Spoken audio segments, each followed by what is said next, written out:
27 फरवरी 2026 की सुबह लगभग 6 बजे के आसपास का वक्त हो रहा था। गाजियाबाद में एक लोनी क्षेत्र है और लोनी क्षेत्र के अंतर्गत आने वाली अशोक विहार कॉलोनी है और अशोक विहार कॉलोनी में ही एक अली गार्डन है। वहां पर रहने वाला यूट्यूबर जिसका नाम सलीम वास्तिक होता है। सलीम वास्तिक अपने ऑफिस में आराम से लेटा हुआ था सोफे पर। इसी बीच में दो लड़के आते हैं और दोनों लड़कों ने कुर्ता पजामा पहना हुआ था। उन्होंने एक के बाद एक उस पर वार करना शुरू कर देते हैं और जैसे वो वार कर रहे थे, हालांकि सलीम वास्तिक यानी यूट्यूबर ने बचने की तमाम कोशिशें की, लेकिन तब तक वो नुकीली चीज हो या फिर कोई चाकू हो, उससे एक का बाद एक लगभग 14 वार कर देता है। 14 वार करने के बाद ये दोनों पता चलता है कि दोनों सगे भाई होते हैं। मामला इतना ज्यादा हाईलाइट हो जाता है कि उत्तर प्रदेश के मुख्यमंत्री योगी आदित्यनाथ तक बात पहुंच जाती है और जैसे मुख्यमंत्री योगी आदित्यनाथ तक बात पहुंचती है तो उन्होंने पुलिस को आदेश दिया और पुलिस ने इस मामले में आरोपियों को धरपकड़ करना शुरू कर दिया।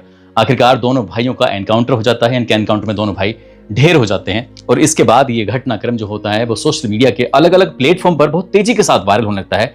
देश का शायद ही कोई ऐसा हिस्सा रहा हो जहां पर सलीम वास्तिक पर जो हमला किया गया था उसकी चर्चा ना हो।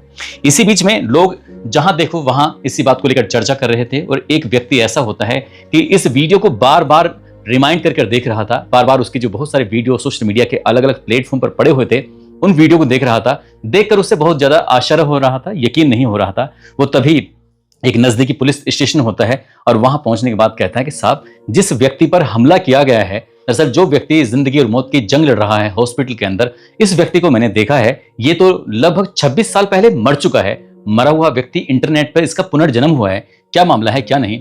जब पुलिस ने इस मामले की जांच पड़ताल करना शुरू किया है तो वाकई ये व्यक्ति 26 साल पहले मर चुका था और 26 साल पहले मरा हुआ व्यक्ति इंटरनेट की दुनिया में जब पुनर्जीवित होता है तो पुलिस ने जब इस घटनाक्रम का खुलासा किया तो लोगों को यकीन नहीं हो रहा था। जो व्यक्ति बड़ी बड़ी बातें करता था वो दरअसल इतना खतरनाक भी हो सकता है।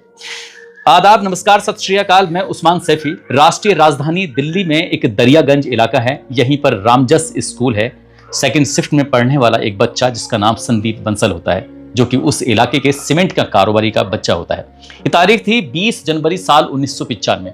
वो अपने विद्यालय तो जाता है, लेकिन विद्यालय से जब वापस लौट कर नहीं आता तो जो बिजनेसमैन होता है वो अपने बच्चे को लेकर परेशान हो जाता है। वो आसपास के लोगों से पूछ रहा था, बातचीत कर रहा था, जो और बच्चे स्कूल जाते हैं उनसे भी पूछ रहा था कि जो मेरा बेटा है संदीप बंसल, जिसकी उम्र लगभग 13 साल के आसपास है, क्या तुमने मुझसे देखा है कि नहीं देखा है। ज्यादातर लोग मना कर रहे थे। वो इतना ज्यादा परेशान हो जाता है, घर बैठकर अपना इंतजार कर रहा था कि उसका बच्चा आ जाए। लेकिन इसी बीच में लैंडलाइन पर एक फोन आता है और जैसे लैंडलाइन नंबर पर फोन आता है तो वो घंटी जब उठाता है तो घंटी बज रही थी, फोन उठाता है तो उधर से सामने वाला जो व्यक्ति है उसने कहा कि जो कह रहा हूं उससे बहुत ध्यान से सुन लेना और जो कह रहा हूं चाहे तो इसे किसी कागज पर नोट कर लेना। कोई भी किस तरह की कोई गड़बड़ी नहीं होनी चाहिए। उसने जो इशारा किया, उसने कहा कि लोनी फ्लाईओवर के निकट जो बस स्टैंड है 4:30 बजे यहां से एक बस जाती है बागपत की तरफ। उस बागपत वाली बस के अंदर 30,000 रुपए रख देना। यदि ये बात किसी को बताने की कोशिश की, यदि ये बात किसी खोलने की कोशिश की तो देख लेंगे तुम्हारा 13 साल का बेटा है जो रामजस स्कूल में पढ़ता है, सेकंड शिफ्ट में पढ़ता है, उसकी हत्या कर दी जाएगी। इतनी बात थी। ये व्यक्ति जो व्यापारी होता है, कारोबारी होता है, वो बहुत बुरी तरह से डर जाता है। संदीप बंसल का पिता समझ नहीं पा रहा था कि आखिरकार करूं तो क्या करूं। वो अभी सोच ही रहा था कि इसी बीच में ये खबर आग की तरह फैल जाती है उस आसपास के इलाके में कि कारोबारी का जो बेटा है वो आज विद्यालय से घर नहीं आया है और वो अपने बेटे को लेकर बहुत ज्यादा परेशान है। इसी बीच में एक पड़ोसी घर में आता है। पड़ोसी आने के बाद उस व्यापारी से कहता है कि भाई साहब, आपका बेटा क्या घर नहीं आया। वो कहते हैं हाँ, घर नहीं आया, मैं बहुत परेशान हूं अपने बेटे को लेकर। बोले तुम परेशान क्यों होते हो, मैंने तुम्हारे बेटे को शाम को मास्टर जी के साथ देखा था। तो वो समझ नहीं पा रहे थे कि मास्टर जी कौन। वो कहता है कि उसी के स्कूल में एक मास्टर जी हैं, थोड़े से लंबे से कद के हैं। आप एक काम करो, उनसे पता करो, उनसे बातचीत करो, वो तुम्हारे बेटे के बारे में कुछ ना कुछ जरूर बताएंगे। अब इस व्यापारी ने सीधा जाकर स्कूल में ये पता करने की कोशिश की कि आखिरकार मास्टर जी किसको कहते हैं, कौन है वो मास्टर जी जो लंबे से कद का है। तभी पता चलता है कि मार्शल आर्ट के टीचर हैं, जो मार्शल आर्ट सिखाते हैं, कराटे सिखाते हैं। उनका नाम है सलीम खान, जो कि उत्तर प्रदेश के शामली जिले का एक नानोपुर जगह लगती है, वहां के निवासी होते हैं। अब सीधा ये जो व्यापारी होता है ये नजदीकी पुलिस स्टेशन यानी कि गोकुलपुरी पहुंच जाता है और गोकुलपुरी में पहुंचने के बाद कहता है कि साहब, मेरा बेटा, उसका अपहरण कर लिया गया है और आप इस मामले की जांच पड़ताल कर लीजिए, नहीं तो मेरे बेटे की जान का खतरा भी हो सकता है। इस तरह की बात थी। पुलिस इस मामले को गंभीरता से लेती है और जैसी गंभीरता से लेती है तो पुलिस ने उस व्यक्ति को जिसका नाम सलीम खान होता है, जो कि उस रामजस स्कूल के अंदर मार्शल आर्ट का टीचर होता है, कराटे का टीचर होता है, उस टीचर को पकड़ लेते हैं, हिरासत में लेते हैं और उससे सख्ती से जब पूछताछ करते हैं तो वो कुछ ही देर के बाद पुलिस के सामने टूट जाता है और पूरी कहानी बयां कर देता है। वो कहता है कि साहब आपको मेरे साथ चलना पड़ेगा। यहाँ मुस्तफाबाद एक जगह लगती है, वहीं पर गंदा सा नाला है। गंदे से नाले के पास जब पुलिस वालों को और उस संदीप बंसल के परिवार वालों को लेकर पहुंचते हैं तो 13 साल के जो लड़का होता है उसकी वहां पर लाश पड़ी हुई थी। बस इतना था कि पूरे परिवार का रो रो कर बुरा हाल हो जाता है।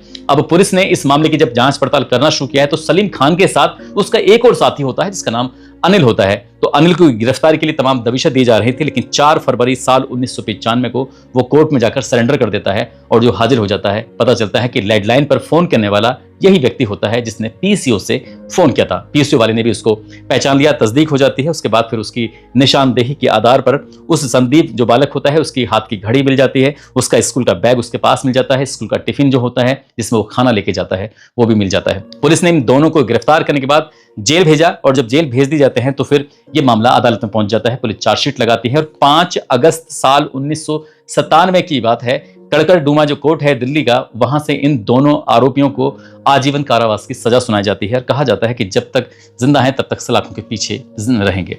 बस इसके बाद पुलिस का काम हो ही चुका था, अदालत का काम भी हो चुका था। अब इन्हें उस संदीप बंसल की हत्या की सजा भुगतनी थी, उसके लिए इन्हें सलाखों के पीछे रहना था। लेकिन इसी बीच में 24 नवंबर साल 2000 की बात है, ये सलीम खान जो होता है इसने दिल्ली हाई कोर्ट में एक याचिका दायर की। इसने एक अपील की कि मुझे अंतरिम जमानत चाहिए, इनके पैरोल पर मैं बाहर जाना चाहता हूँ। कुछ भी इसने कोई कारण बताया होगा, वो कारण बताता है और कारण बताने के बाद उसको हाई कोर्ट से जमानत मिल जाती है। जमानत मिलने के बाद वो उस जेल से बाहर जरूर आता है, लेकिन जेल फिर वापस जोड़ लौट कर जाता ही नहीं है और वो एकदम से गायब हो जाता है। अब उसको पुलिस भी ढूंढती है और परिवार के पास भी पुलिस लगातार पहुंच रही थी, लेकिन उससे जब संपर्क नहीं हो पाता है तो ये पता चलता है कि उसकी मौत हो चुकी है, यानी कि वो मर चुका है।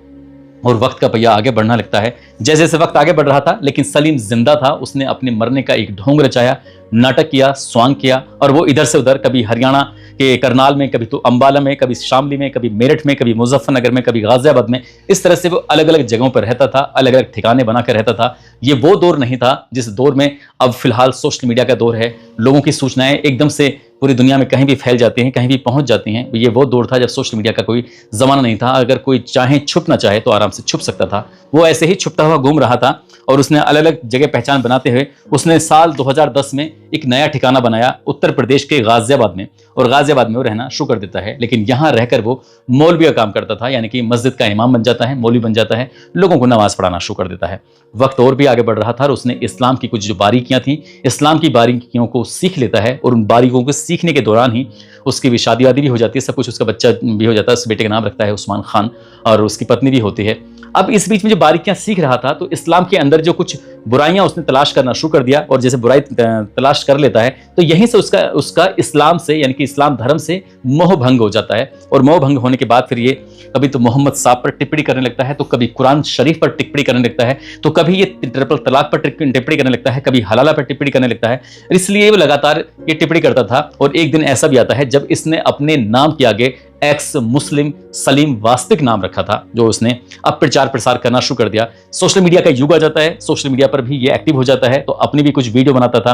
कई टीवी चैनल वाले इसको बुलाते हैं, पैनल में बिठाते हैं, इससे बातचीत करते हैं, पूछते हैं जो इस्लाम से जुड़े सवाल थे। कभी ट्रिपल तलाक पे पूछते हैं, तो कभी हलाला पे पूछते हैं, तो कभी इस तरह से। जब वक्त आगे बढ़ रहा था तो इसी बीच में लोग इसका पॉडकास्ट भी करना शुरू कर देते हैं।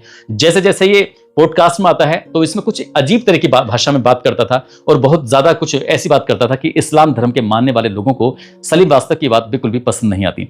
ऐसे ही वक्त के साथ जब लोगों के अंदर इसकी वीडियो देखते थे तो अजीब भी लगता था, और अजीब कुछ इस तरह से लगता था कि 27 फरवरी 2026 को अमरोहा के सैद नगली के रहने वाले 2 सगे भाई, एक का नाम गुलफाम होता है और दूसरे का नाम जिशान होता है, उन दोनों भाइयों को इतनी खराब बात लगती है इसकी, क्योंकि सोशल मीडिया पर ये इसकी वीडियो आया करते थे, वो लगातार वीडियो देखते देखते उनके दिमाग में आता है कि ये सही नहीं कर रहा है। वो खुद ही बजाय पुलिस थाने जाने के, कहीं शिकायत करने के, अगर उन्होंने वो कानून तोड़ रहा था तो वो आप शिकायत कर सकते थे, लेकिन जो गुलफाम होता है और जिशान होता है, उन दोनों भाइयों ने फैसला किया और सीधा इसके ऑफिस से पहुंच जाते हैं। सुबह के 6 बजे के आसपास का वक्त हो रहा था गाजियाबाद के लोनी क्षेत्र में, और वहां जाने के बाद उनके पास जो भी हथियार थे, चाकू थे, उनसे या फिर कोई नुकीली चीज वहां मौके पे जो मिलती है उससे ये लगातार ताबड़तोड़ वार करते हैं। लगभग 14 वार किए जाते हैं। ये कुछ हिस्सा तो सीसीटीवी कैमरे में कैद हो जाता है, और साथ ही जब ये यहाँ से हमला करके जब भाग रहे थे तो किसी ने इनका भागते हुए का वीडियो बना लिया था, जो सोशल मीडिया पर बहुत तेजी के साथ वायरल हो जाता है। बात उत्तर प्रदेश के मुख्यमंत्री योगी आदित्यनाथ तक पहुंचती है। वो पुलिस को दिशा निर्देश देते हैं। उसके बाद फिर मामला फिर इतना ज्यादा हाईलाइट हो जाता है कि पूरे देश भर में बस इसी बात को लेकर चर्चा शुरू हो जाती है। जो इसमें से एक भाई होता है जिसका नाम जिशान होता है, 1 मार्च 2026 की बात है, निठोरा अंडरपास गाजियाबाद में ही लगता है। वहां पर पुलिस की उस जिशान से मुठभेड़ हो जाती है और मुठभेड़ में जिशान मारा जाता है। 3 मार्च 2026 की रात लगभग 9 बजे के आसपास वसुंधरा बिजली घर के पास गुलफाम का पुलिस के से आमना सामना होता है और पुलिस इसका एनकाउंटर में इसको भी ढेर कर देती है। यानी कि सलीम वास्तिक पर हमला करने वाले जो दोनों सगे भाई होते हैं वो दोनों मारे जाते हैं। अब इसके बाद ये वीडियो बहुत तेजी के साथ लगातार वायरल हो रहे थे। अब ये जो सलीम वास्तिक होता है जो गंभीर रूप से घायल था, वो स्थानीय लोगों की मदद से फिर बात पुलिस तक पहुंचती है। पुलिस आती है, इसको उपचार के लिए हॉस्पिटल में भर्ती कराती है। यहाँ निजी हॉस्पिटल के बाद इसको जीटीबी हॉस्पिटल में भर्ती कराया जाता है। वो करीब करीब 1 महीना वो हॉस्पिटल में रहता है। देश भर में इस बात के लिए चर्चा भी थी और ये भी था कि उत्तर प्रदेश जैसे प्रदेश में जहां पर कानून की लगातार बात चल रही है, ऐसी जगह पर भी इस तरह से हमला हो रहा है, तो वाकई ये अपने आप में बड़ा शर्मनाक था जब ये लगातार चर्चाओं का विषय बन जाता है। इसी बीच में एक व्यक्ति वीडियो देख लेता है और वो वीडियो देख के इसने अपने परिवार वालों से बातचीत की। उसने कहा कि हो ना हो ये वही सलीम खान है जो अब सलीम वास्तिक बनकर घूम रहा है, जिसने हमारे बच्चे का कत्ल किया है। वो सीधा गोकुलपुरी पुलिस स्टेशन में जाता है और वहां से पता चलता है कि उसे बड़े साहब से बात करनी है। तब पहुंचता है डीसीपी संजीव यादव के पास। संजीव यादव के पास जाने के बाद पूरी कहानी बयां करता है और कहानी जब बयां करता है तो वहां से एक टीम गठित की जाती है। उसमें ACP Sanjay Kumar Nagpal, inspector Robin Tyagi, ASI Sachin Singh, Neeraj Kumar, Ramdas, Narendra, head constable Mintu Yadav, महिला कांस्टेबल श्रेया सिंह।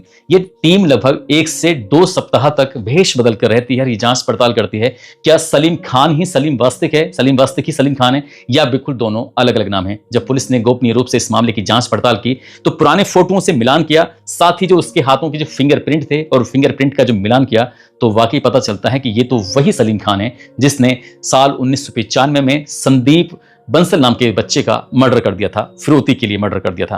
पुलिस ने 25 अप्रैल 2025 को आखिरकार इसको गिरफ्तार किया और गिरफ्तार करने के बाद इसको तिहाड़ की जेल में भेज दिया। और जब इस घटनाक्रम के बारे में लोगों को पता चलता है, सोशल मीडिया पर यह खबर बहुत तेजी के साथ वायरल होना शुरू हो जाती है, तो पता चलता है कि जो अलग अलग प्लेटफॉर्म पर, चाहे पॉडकास्ट हो, चाहे वो टीवी के पैनल लिस्ट में शामिल होना हो, या फिर खुद के अपने यूट्यूब पर हो, क्योंकि इसके खुद के यूट्यूब पर लगभग बताए जाते हैं कि 29,000 सब्सक्राइबर हैं, इंस्टाग्राम पर लगभग 30,000 फॉलोवर हैं इसके। ये खुद भी वीडियो बनाता है और सलीम वास्तिक की जो हकीकत लोगों के सामने आती है तो लोगों को बड़ा आश्चर्य हो रहा था। लोग सोचने पर मजबूर हो जाते हैं कि सलीम वास्तिक जो एक्स मुस्लिम लिखा करता है वो कातिल भी हो सकता है। अगर इंटरनेट पर इसका पुनर्जन्म नहीं होता, इंटरनेट पर इसकी वीडियो वायरल नहीं होती, तो शायद इसके हत्याकांड का कभी भी खुलासा नहीं होता।